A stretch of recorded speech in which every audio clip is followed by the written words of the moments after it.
Dubai में of plan property लेना ready property लेने से बहुत ज़्यादा सिंपल और आसान है। अब आपको बताता हूँ कैसे।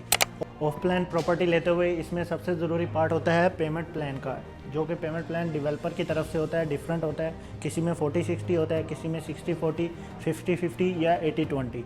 वो डिपेंड करता है डेवलपर पर कि वो क्या पेमेंट प्लान आपको ऑफ़र कर रहा है। इसके बाद हम बात करेंगे टोटल कॉस्ट की। लाइक अगर आप ऑफ प्लान प्रॉपर्टी लेते हैं तो इसमें आपकी प्रॉपर्टी की टोटल वैल्यू होती है, और इसके अलावा इसमें क्या हिडन चार्जेस होते हैं। लाइक 4% इसमें डीएलडी की फ़ीस होती है, और इसके साथ साथ एडमिन फ़ीस होती है जो कि 3000 से लेकर 5000 के दरमियान होती है। अब हम बात करेंगे पेमेंट प्लान के ब्रेकडाउन की। लाइक अगर आप कोई भी प्रॉपर्टी लेते हैं उसका पेमेंट प्लान मान के चलें कि 50-50 पेमेंट प्लान है, तो वो किस तरह से ब्रेकडाउन है।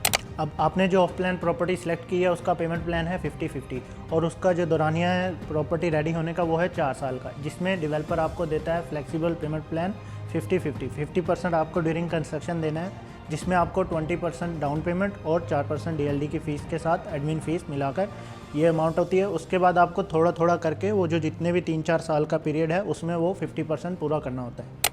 जो आपका रिमेनिंग का 50% रहता है उसमें भी 3 ऑप्शन होते हैं। या तो डेवलपर उसमें आपको post hand over payment plan दे देता है, जिसका मतलब है आपको आपका अपार्टमेंट मिल जाएगा, उसके बाद आपने मंथली डेवलपर को पे करते रहना है। दूसरा उसमें ऑप्शन होता है वन टाइम, वो आपको 50% पे करना होता है। अगर आपके पास 50% नहीं है पे करने के लिए, तो इसमें तीसरा ऑप्शन आपके पास होता है मॉर्गेज का, जो कि आप ईजिली बैंक से ले सकते हैं। तो इस तरह से आप ऑफ प्लान प्रॉपर्टी ले सकते हैं दुबई में। अगर आपको कोई भी इन्फॉर्मेशन लेनी है इसके मुतालिक तो आप मुझे मैसेज कर सकते हैं।